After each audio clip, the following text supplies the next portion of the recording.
Queridos irmãos, estamos iniciando o programa Atualidade Espírita desta semana. Este programa é uma realização do 8º Conselho Espírita de Unificação, que agrega 14 casas espíritas em Nova Friburgo e tem por finalidade a divulgação da doutrina espírita codificada por Allan Kardec, levando consolo e esclarecimento a todos aqueles que nos assistem. Nosso convidado de hoje é o nosso querido irmão, Dr. José Henrique Rubim de Carvalho, que está sempre aqui conosco, já é grande conhecido de todos nós aqui, né? E o tema que abordaremos hoje é: nem todos que dizem Senhor, Senhor, entrarão no reino dos céus. Dr. José Henrique é médico, terapeuta de vida passada, terapeuta floral de Bach e presidente da AME, Associação Médico Espírita de Nova Friburgo. Seja bem-vindo, Dr. José Henrique, ao programa Atualidade Espírita.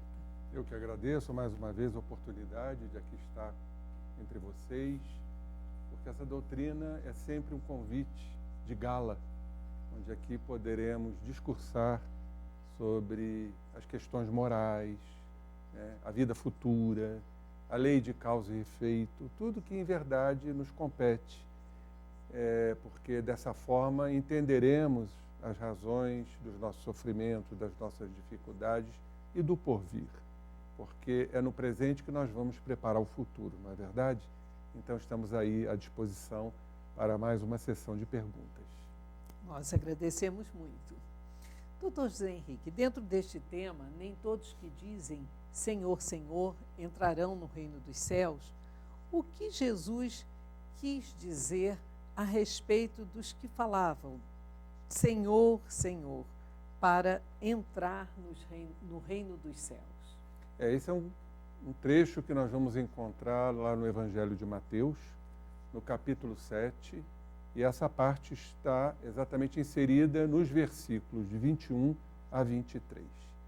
E Jesus foi muito claro, porque encontramos aí muitos companheiros que falam, como a gente costuma dizer, da boca para fora, e não exemplificam, não são verdadeiros exemplos e não praticam a vontade do Pai. Ou seja, vivem de rótulos, vivem de palavras, mas verdadeiramente não sentem a essa realidade, o que vai nos permitir chegar ao reino dos céus, que é exatamente como está lá inserido no nosso Evangelho, fazer a vontade do Pai. E o que significa fazer a vontade do Pai?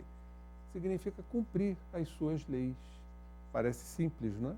Mas sabemos o quão é difícil cumprir as leis do Pai. Então, aqueles que acham que vão bater a porta, Senhor, Senhor, e serão recebidos, vão se iludir, porque verdadeiramente não estão se submetendo à vontade ilimitada do Pai, que é cumprir as suas leis, as leis do amor, a multiplicação do amor nas virtudes, a reforma íntima, o novo homem, a renovação que lhe compete. Então, esses certamente vão clamar, Senhor, Senhor, mas não serão recebidos no reino dos céus. E a frase de Jesus, aquele povo me honra com os lábios, mas seu coração está longe de mim. Tem essa mesma interpretação, doutor José Henrique? Com certeza. Jesus estava se referindo àqueles que falam, aqueles que apenas transformam, né, as suas ideias em palavras, mas que não são reais. Então, são aquelas criaturas que falam, meu Jesus, meu Pai, mas, em verdade, não sentem esta essência, né, no coração, onde estão os sentimentos, onde estão ali incrustadas todas as nossas questões emocionais, que é o centro de força da emoção, que é o coração. Então, são criaturas dissociadas, porque sentem de uma forma e falam de outra. Seriam os hipócritas. Porque o que é a hipocrisia? A hipocrisia é aquele que está buscando algo para oferir lucros pessoais. Então, ele se mostra de uma outra forma para conquistar, né, valores, vamos dizer assim, valores celestiais, achando que serão recebidos no reino dos céus porque estão se pronunciando desta forma. Então, é o que Jesus diz, aquele povo me honra com os lábios, ou seja, só falam, mas o coração está longe de mim. Obedecer e fazer a vontade do Pai é o caminho para o reino dos céus. O senhor acabou de dizer que parece fácil, mas não é. Então, explique um pouquinho isso aí para todos nós. E por que não é fácil? Nós vamos fazer uma pergunta em cima da tua.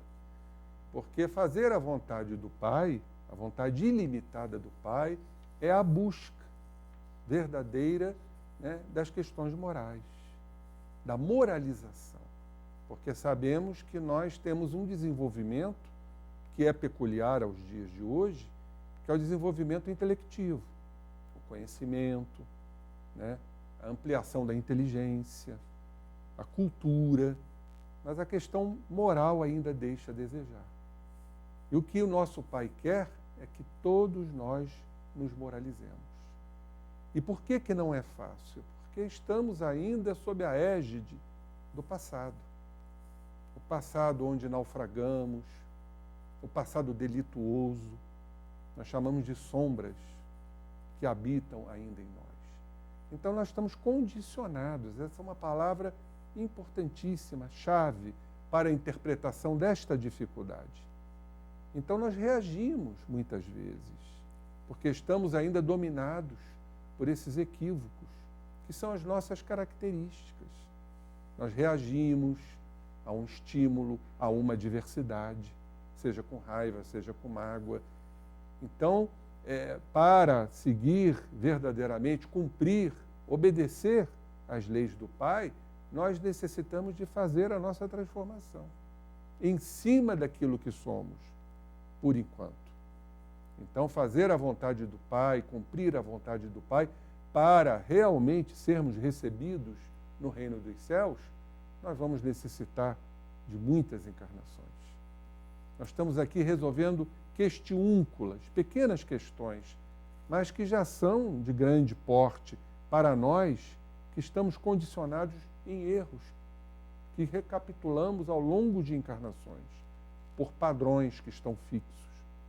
Esses padrões ainda nos dominam, mas nós já temos consciência disso. Então vejam bem, porque nem todos têm consciência. Mas quando temos consciência, ainda é muito difícil transformar esses padrões, porque estão enxertados em nós. Então é um processo, como dizem os antigos, alquímicos, é uma alquimia, que é transformar chumbo em ouro, em altíssimas temperaturas, que tem a representação e o simbolismo da dor, da dificuldade, do conflito interno. Então é esse o caminho, não há outro. Não há outro, né? Tiago, no capítulo 2, versículo 19, nos fala que até os demônios creem em Deus e estremecem. Quis ele tratar, doutor José Henrique, traçar aqui a diferença entre a crença e a submissão? Com certeza. Tiago, apóstolo, foi muito feliz na sua epístola, né? Capítulo 2, versículo 19. Porque o que é crer em Deus e o que é se submeter à vontade de Deus? Tem uma diferença capital aí. Nós vamos subdividir essa questão da crença, é muito interessante, que tem uns que mesmo vendo, não creem. Você mostra, está ali claro, insofismável, mas não creem. Tem aqueles que precisam ver para crer. Foi o caso de Tomé. E o que Jesus disse a Tomé? Bem-aventurados os que não viram e creram. Esses são os bem-aventurados, que não precisam ver para crer. Mas tem aqueles que estão acima deles, que são os que não precisam nem crer, porque já sabem. Esses que já sabem, isso é uma conquista do Espírito, esses já estão submetidos à vontade do Pai. Então, o Tiago coloca com muita felicidade a distinção da crença, que até os demônios creem e estremecem, creem no Pai, mas estremecem, e aqueles que estão totalmente submetidos à vontade do Pai, porque já estão na trilha, já estão no caminho dos valores morais. Esses, verdadeiramente, não vão precisar crer, porque já sabem desse Deus que está presente dentro deles. E aqueles que dizem que profetizam, fazem milagres e expulsam demônios em nome de Jesus. Como fica isso? São aqueles que falam, né? Que apregoam, né? Que fazem aquele alarido, aquele estardalhaço para se mostrarem, né? São os vaidosos, são os hipócritas, são o que nós chamamos de seres dissociados, fragmentados. São aqueles que falam, mas não sentem, porque querem adentrar o reino dos céus com facilidade, com prerrogativas, com privilégios, sem sacrifício, sem esforço, sem perseverança. Então, eles disseram para Jesus nessa passagem, né? Nós, Senhor, Senhor, nós em seu nome profetizamos, nós operamos milagres, nós expulsamos os demônios, como se eles tivessem o direito de adentrar o reino dos céus. Então são os pseudo-caridosos, movidos por uma caridade hipócrita. E nós vemos muito isso. Pessoas que querem se tornar importantes, e aí, para se mostrarem importantes dentro do seu orgulho, praticam a caridade, que querem comprar um lugar no céu. Isso nós vamos encontrar aí a mancheias. Aqueles que se sentem inferiorizados e querem mostrar, né, uma superioridade dentro da chamada onipotência pessoal. Aqueles que se sentem muito mal porque negam os interesses sociais, ainda estão endurecidos, entorpecidos nas suas situações, nos seus sentimentos afetivos. Então eles querem compensar isso de uma forma, mostrar uma caridade que verdadeiramente não é genuína. Então são seres dissociados. Por que eu bato sempre nessa tecla da dissociação? Porque Jesus era integrado. Jesus, o que ele sentia, o que ele pensava, o que ele intuía, né, ele correspondia nas suas atitudes. Nós não. Muitas vezes falamos, mas não agimos, né? É verdade. Por conta da nossa insegurança, do nosso medo, da nossa imperfeição moral. Muitas vezes temos um sentimento e por conveniências, né, adaptativas, nós chamamos até de molas adaptativas, nós agimos de uma outra forma, mesmo não estando sentindo aquilo. Então nós somos seres dissociados, ou seja, desencontrados ou não integrados. E vemos muitas vezes a ostentação da caridade, né, como simples forma de mostrar o seu poder, mas verdadeiramente não sai do coração, não parte de dentro. É verdade. Isso a psicologia ela explica, né? É o complexo de inferioridade sendo compensado pela caridade. É a criatura que se sente impotente, inferior, dentro do seu orgulho não atingido, não correspondido, então tenta demonstrar uma caridade que não é real. Ela é hipócrita, é uma caridade hipócrita. Então são esses, na colocação aí que está no Evangelho de Mateus, que dizem, que profetizam, que operam milagres, na tentativa vã de ter as portas dos céus, como nós chamamos, abertas para eles. E foi reconhecendo estes hipócritas que Jesus disse para que se afastassem, pois eram iníquos. É verdade. Isso é um simbolismo, né, Cátia? Porque afastai-vos de mim, vós que operais, vós que obrais com iniquidade. Esses já estão afastados do Mestre. Porque Jesus, com a sua condição de espírito puro, médium total, médium de Deus, ele nos desnudava internamente. Então Jesus sabia quem era real, quem não era real, quem era hipócrita, quem não era hipócrita, quem era dissimulado, quem não era dissimulado. Então Jesus penetrava no íntimo de cada um. Então ele sabia quem falava com realeza, com humildade, com sinceridade. Aqueles que estavam no caminho pelo seu esforço pessoal, Jesus denotava isso. Tanto que no paralítico da piscina, naquela passagem, Jesus sentiu naquela criatura que ficou ali há 38 anos, esperando que alguém o colocasse nas águas miraculosas, as águas que curavam. Jesus notou, né, uma fagulha de arrependimento. O que fez ele? Chegou-se ao próximo, a esse paralítico, e fez a pergunta clássica: queres ficar curado? Dando a ele a responsabilidade da cura. Jesus sabia que aquilo ali, né, era algo fosfórico, na verdade, diante de tanto sofrimento. Tanto que ele ficou curado e logo a seguir denunciou Cristo lá no Sinédrio. Então Jesus sabia exatamente quem eram e quem não eram os hipócritas. Daí ele ter dito, né, afastai-vos de mim, aquele que obrais com iniquidade. Porque Jesus sabia quem era iníquo, quem era perverso, quem era hipócrita e quem não era. E são também estes que não poderão transpor a porta estreita, que tantas vezes o Senhor nos traz aqui o ensinamento de Jesus a respeito disso. Então, esses não poderão transpor a porta estreita, pois lhes falta um esforço e a vontade de seguir essas leis do Pai, doutor Zé. Exatamente. Quantos não vão bater a porta estreita? Sabedores que são, que é a porta que nos leva à condição de espíritos melhores. O reino dos céus, vamos assim dizer, dentro do nosso processo evolutivo. Mas Jesus fala, esforçai-vos, né, para transpor a porta estreita, e poucos poderão transpô-la. Então Jesus coloca o verbo em primeiro lugar, que é o esforço.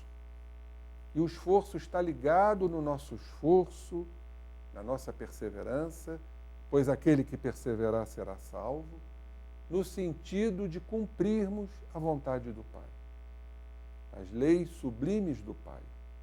Então esses baterão a porta e ela abrir-se-á, porque estamos no caminho dessa integridade, dessa união e não da dissociação. Seremos seres homogêneos, seres uniformes, no sentido de sentir, pensar e agir. Para isso, vamos precisar de um grande esforço para vencer nossas mazelas, nossas dificuldades, nossos ranços do passado, que são graves ainda. Nós estamos ainda num estágio de muita imperfeição. Então, tudo vai depender desse líquido abundante que representa o esforço, que é o suor. E muitas vezes com o outro líquido da dor, que são as lágrimas. Nós vamos misturar o líquido lacrimal das nossas lágrimas, do nosso sofrimento, com o líquido do esforço, que é o suor. Como ele mesmo nos recomenda, segurando o arado, a charrua, sem olhar para trás, porque estes não serão os discípulos do Senhor. Então Jesus foi muito claro no esforço para seguir as leis do Pai, para se submeter à vontade do Pai, para obedecer à lei do Pai.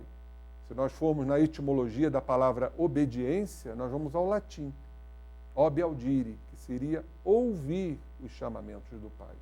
E o Pai está em nós. Não foi assim que Jesus se pronunciou? O reino de Deus está em vós? Então, obedecer às leis do Pai seria essa grande escuta. Ter os ouvidos apurados dos chamamentos divinos, para que nós nos submetamos à sua lei.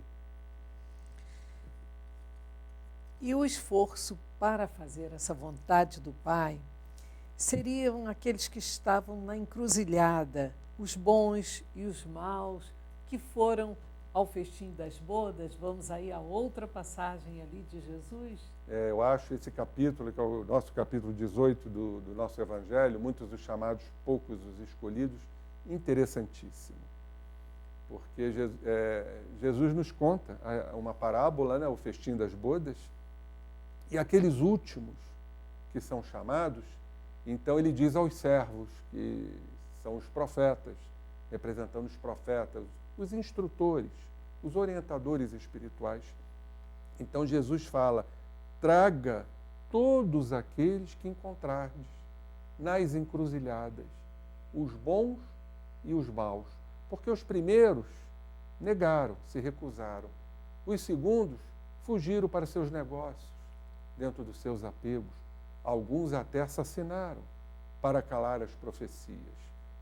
Mas esses estão perdidos nas encruzilhadas. Não estão perdidos, porque isso é um simbolismo muito interessante. São aqueles que já estão no caminho. Encruzilhada, verdadeiramente, significa, né, o momento do discernimento. Quando nós estamos ainda sob a égide do mal, mas já procurando o bem. É o esforço. Já estão procurando a porta estreita. E o momento da escolha, né? E o momento da escolha, exatamente. Então nós entendemos aí essa dualidade que está em nós. Todos aqueles que já estão despertos na sua consciência, já estão entendendo, já estão compreendendo, já estão fazendo o seu julgamento moral, pois isso é muito interessante. Estudando neurociência, a gente vê que nós temos uma estrutura cerebral que o Pai nos concedeu e nos conferiu, que nos dá essa capacidade de entendimento aonde estamos acertando, aonde estamos errando. É o julgamento moral, o auto-julgamento, a autocensura, que na verdade é o autoconhecimento.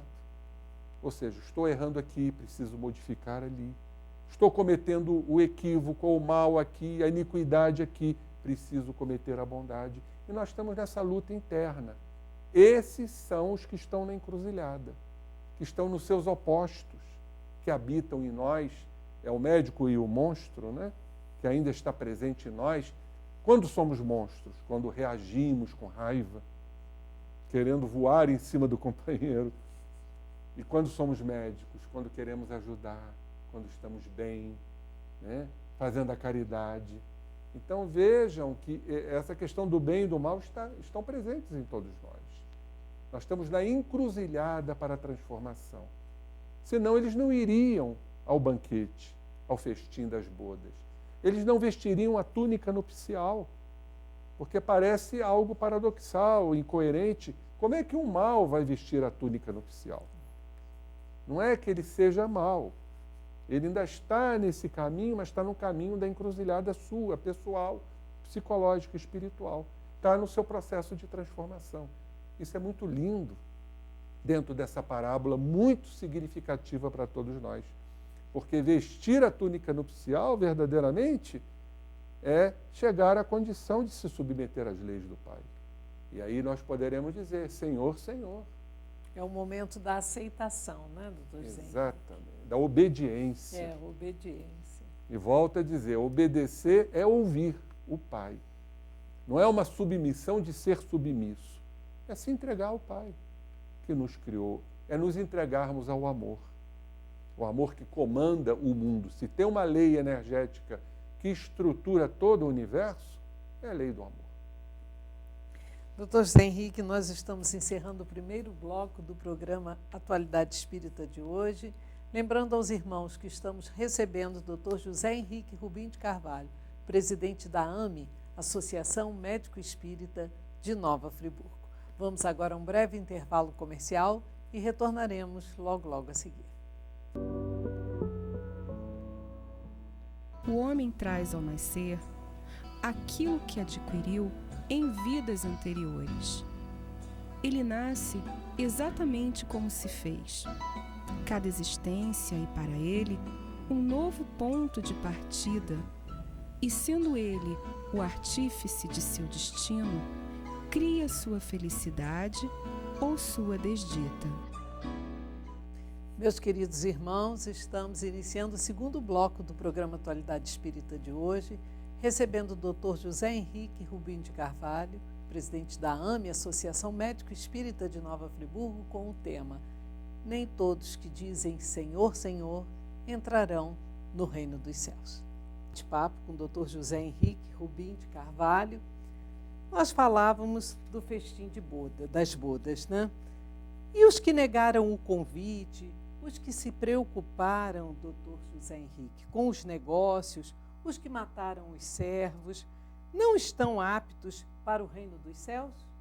Exatamente, esses são aqueles que dirão Senhor, Senhor. Mas, como disse o mestre, nem todos os que dirão Senhor, Senhor, adentrarão o reino dos céus. Então, lembrando só rapidamente a questão dessa parábola, foram os primeiros, os convidados, os hebreus, que se recusaram a participar do convite. E porque o festim das bodas são aqueles que já estão a caminho, os arrependidos, os que estão se esforçando, aqueles que já estão ultrapassando a porta estreita. Então, são aqueles que se esforçam. Agora, aqueles que se recusam, nós poderemos entender, são os temerosos, são aqueles que estão preocupados em não falhar, em não fracassar, os orgulhosos, voltados para suas seitas, castas, que são fáceis, porque não atingem a reforma íntima.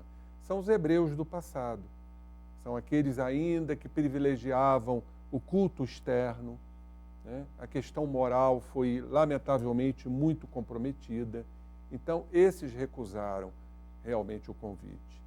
Os outros são aqueles preocupados com seus negócios, são os apegados às questões materiais, apegados às suas crenças, aos seus valores, e até assassinavam os profetas, porque a profecia praticamente obriga a criatura a se transformar.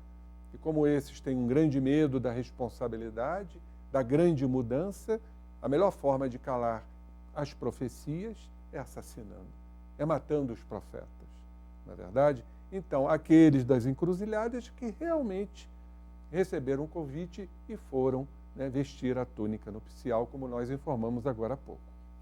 Agora, esses que usaram a túnica nupcial são, então, os puros que verão a Deus, doutor José Henrique? Porque a túnica nupcial, ela representa a pureza, porque a túnica é branca, né, é alvinitente. Então, isso nos lembra aquela bem-aventurança do Mestre Jesus, que nos fala: bem-aventurados os puros, porque verão a Deus. Olha que coisa interessante, se não há uma concomitância. Ver a Deus é adentrar o reino dos céus. Não é? Então, na verdade, tudo se converge. Vestir a túnica nupcial são aqueles que clamam verdadeiramente: Senhor, Senhor, e chegarão ao reino dos céus. São os bem-aventurados, são os puros, representado pela túnica nupcial. Mas lembre-se que teve um que não estava com a túnica. Ainda precisará reencarnar em planetas de provas e expiações, onde há prantos e ranger de dentes, atados, né, nos seus pés e nas suas mãos aos seus erros, aos seus grilhões, aos seus equívocos. Essa parábola é lindíssima. Muito bonita. Em Mateus, capítulo 7, versículos de 24 a 27, Jesus fala daqueles que ouvem as palavras e as praticam, e que estarão na construção da casa sobre a rocha. O que quer dizer isso, doutor José Henrique? É o nosso trabalho, a construção, né? Os tijolos firmes, graníticos da nossa moralidade. Então, a nossa casa, que em verdade, esta casa é a casa mental, do nosso psiquismo, das nossas mudanças, da nossa renovação, da nossa transformação moral. Então, essa casa mental, ela se tornará sólida, fervorosa, é a fé robusta, é a fé raciocinada no sentido do que somos no momento, mas o que poderemos vir a ser, a certeza, a confiança. Então, temos que fazer a distinção de crença e confiança. Crer, nós já informamos isso. Até os demônios creem e estremecem. Confiança é quando nós nos submetemos às leis do Pai. É a certeza que Ele nos aguarda. E aí essa casa exatamente começa a ser construída em rochas.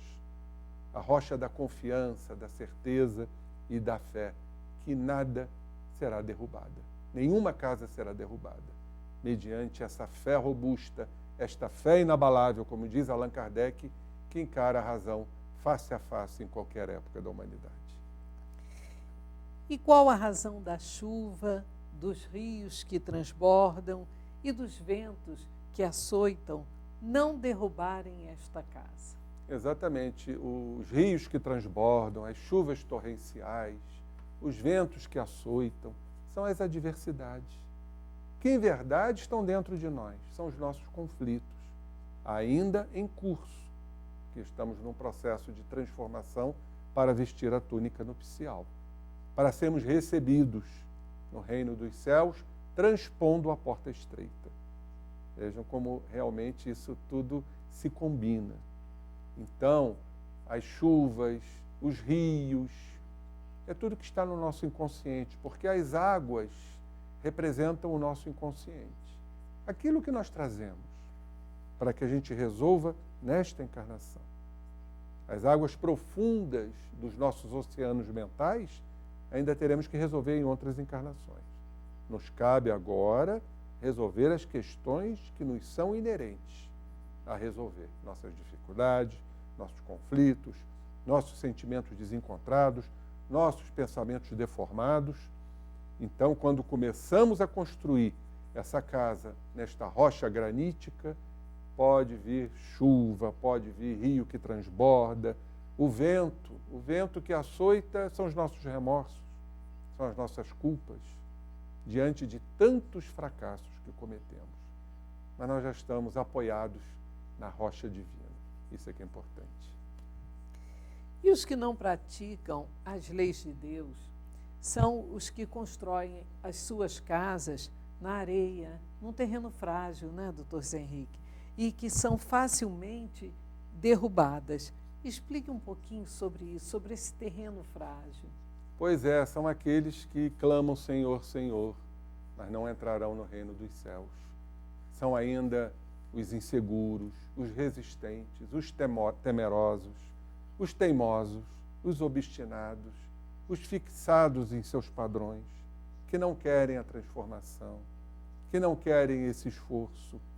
Então, eles são movidos verdadeiramente pelo seu padrão de poder, pelo seu orgulho, pela sua arrogância, pela sua vaidade, que gera inúmeros fracassos. Nos sentimos frustrados, culpados, desorientados, sofridos, com uma profunda insegurança. Então, a areia, ela corresponde à insegurança espiritual, diante da prova que nos cabe.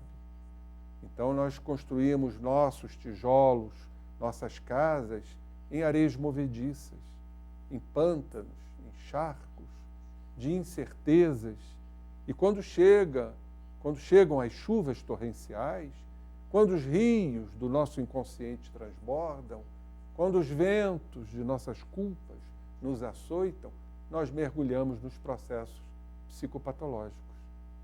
Daí o porquê a depressão ser hoje, a doença do momento. Eu escutei uma informação muito interessante, queria passar isso a todos os companheiros, que isso veio do mundo espiritual, não vamos citar aqui a fonte, mas comparando o processo depressivo como um buraco negro. Esse é interessante. Depois eu fui pesquisar isso. O buraco negro é o que atrai para o seu centro, os astros que já estão no seu processo de extinção. E a depressão é isso, porque a depressão é um processo de fixação mental, que realmente se transforma num gigantesco obstáculo que nós não queremos enfrentar. E aí nós caímos num processo de desmotivação, de desânimo, de apatia, ou seja, por que eu vou tentar se eu não vou conseguir? Isso é inconsciente. Nós estamos fixados numa ideia como um buraco negro, realimentando essa ideia para a gente não ter que enfrentar uma prova que verdadeiramente a gente não quer enfrentar, a prova espiritual. São esses que constroem as suas residências sobre areia movediças, as areias da insegurança, do medo. Na verdade, o deprimido ele tem medo de enfrentar.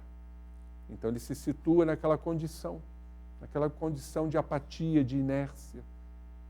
Estão exatamente sobre as areias movediças. Agora, doutor José Henrique, todos esses exemplos nos fazem entender que muitos serão os chamados e poucos os escolhidos? É verdade. A humanidade toda é chamada, não é verdade? Porque existe esse chamamento divino. Nós somos destinados ao bem, ao amor, ao progresso espiritual. E como nós trazemos essa lei de amor dentro de nós, ainda inabordável, pela nossa condição moral, nossa condição ainda que falha constantemente, que se equivoca com facilidade. Então, nós estamos distantes dessa lei de amor, esse Deus interno que habita em nós. Mas Deus está sempre a nos convidar, abrindo suas portas. Nós somos aqueles filhos teimosos, obstinados no erro, no nosso ego, na nossa arrogância, na nossa onipotência. Nos achamos superiores aos demais. E aí somos como aqueles filhos que vão decair, que vão sofrer, que vai comer alfarrobas quando comem com os porcos. Então, quando nós chegamos no fundo do poço, nós começamos a acordar para a grande realidade. Aí seremos os filhos pródigos, que retornarão à casa do Pai. Né? Perdidos estávamos e agora vamos nos encontrar. E o Pai, que é todo amor, de braços abertos, nos recebe sempre, né? É verdade. Esses são os escolhidos. Mas não é que o Pai escolha. Não. Nós é que nos colocamos, nos candidatamos a essa escolha. Porque vamos bater a porta estreita e ela se abrirá.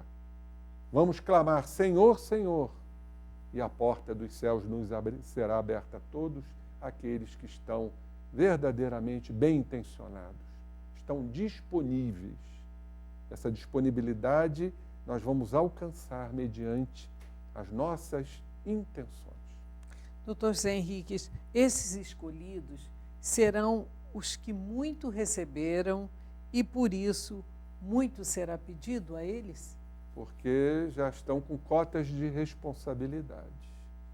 André Luiz fala muito bem sobre isso, né? Dentro dessa angústia evolutiva que todos nós estamos passando. O que é que acontece?